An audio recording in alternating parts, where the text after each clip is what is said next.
Thanks, guys, for that first carrier update this morning. Always great to have both of y'all in studio. Right now, it's time to welcome our top story guest of the morning. We've got John Gallagher, our Washington correspondent, here with us. John, thanks for joining us on this Monday.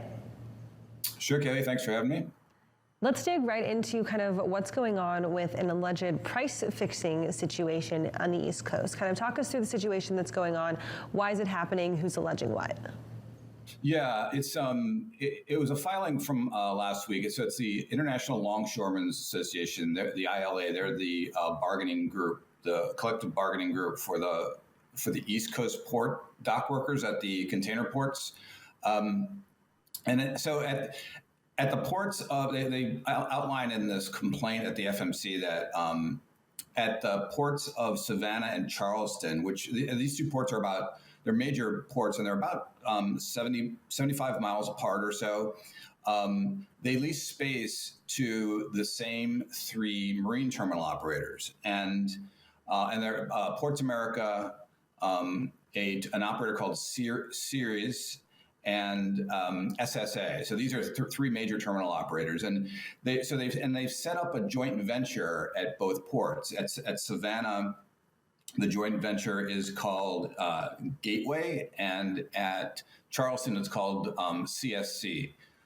Again, it's the same three terminal operators in a joint venture, in the same joint venture at both ports. So the ILA is alleging that because both of these JVs are being controlled by the same three companies, they have the power to set prices basically as if there was just one terminal owner controlling prices for both of the ports. So, the reason the ILA is concerned here is, there's the initial reason that they're concerned is there's no competition for their collective bargaining contracts. It's basically this is one entity that has all of the leverage in collective bargaining among the ports. But they also say that they're controlling the rates that they charge carriers and their customers. So it's basically they either have to pay these fixed high prices for like cargo loading and those types of charges, or take their business to either Jacksonville, Florida, to the south, or the port of Wilmington, North Carolina, which is to the north, to avoid this monopoly, basically. So it's kind of weird because the explanation of how it came to this point, it's a little hard to follow. At least it was a little bit hard to follow for me in the complaint. But essentially, these three companies filed an operating agreement with the FMC back in 2019 for this company that it was going to be called NewCo, that was going to operate at the two ports. The FMC responded by saying, you can do this as long as you separate, as long as you have two separate companies at the two ports. But apparently what happened, they never actually ended up forming this NewCo company, but they had this operating agreement that they had filed at the FMCSA, and which the FMC, and which the FMC posted on their website. So, or posted as this legitimate operating agreement.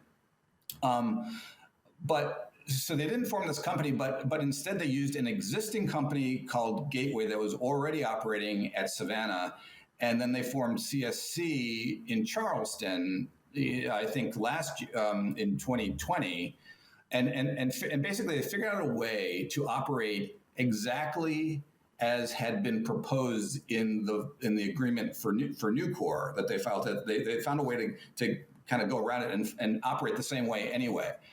Without having to form NewCo. At least this is what ILA is alleging. So like I said, it's sort of complicated, but the bottom line is ILA, filed, it's like an 8-count complaint. They're alleging, price fixing and also a violation of the Clayton Act, which covers mergers, because the Clayton Act says that if you form this merger, it has to be filed with the Federal Trade Commission and the Department of Justice, and ILA is saying this is basically a merger that has to be not just an operating agreement at the FMC, but this is a merger that needs to be filed with the Justice Department. So, and they also said because of this lock on rates that they have and the charges, basically to access that region of the country, basically the Southeast region. Since January 2020, this has forced carriers to pay like $1 million, so far $1 million in inflated prices for doing business in either of these two ports.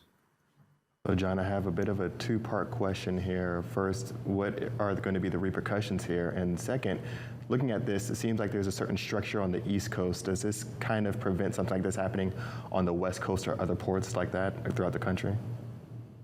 Well, to the first question, the Biden administration has been, they've been looking into the merger, we've done stories on how they're looking into the potential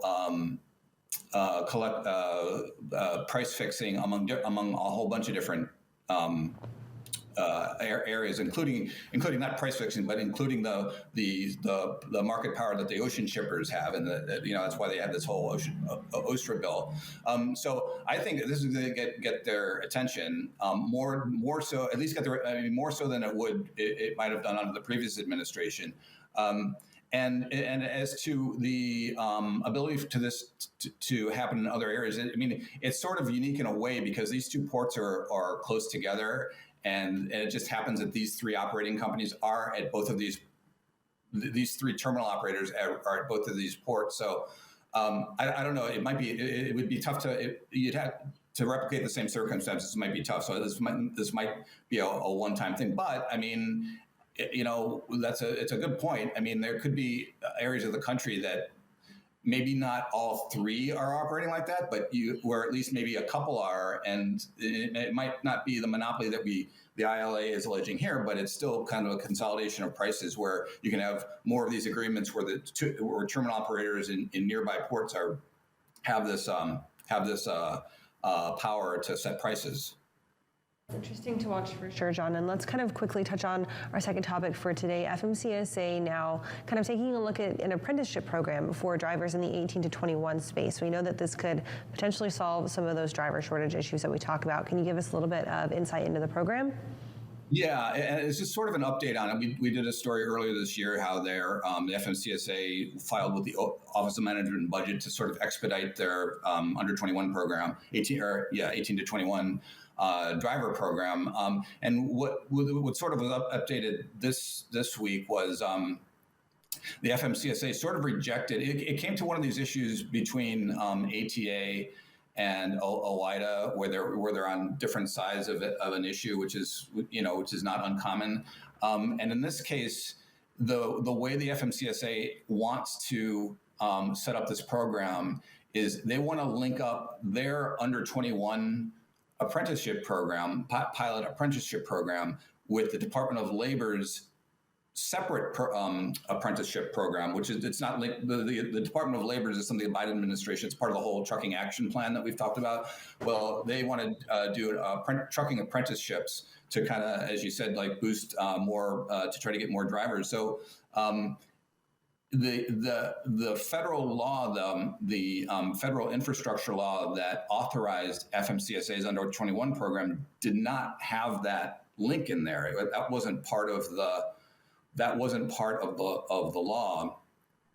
But FMCSA wants to kind of, they added that on when they started setting up this expedited program earlier this year, and ATA does not want them linked together. FMCSA doesn't want there have to be a requirement that you be in the Department of Labor, that carriers sign up for the Department of Labor program as a prerequisite for the under 21 program, because they say that there's a lot of carriers that they might not have the administrative wherewithal to do that. It might be harder, and so therefore they might not get enough carriers in the under 21 program to participate and have a legitimate good pilot program.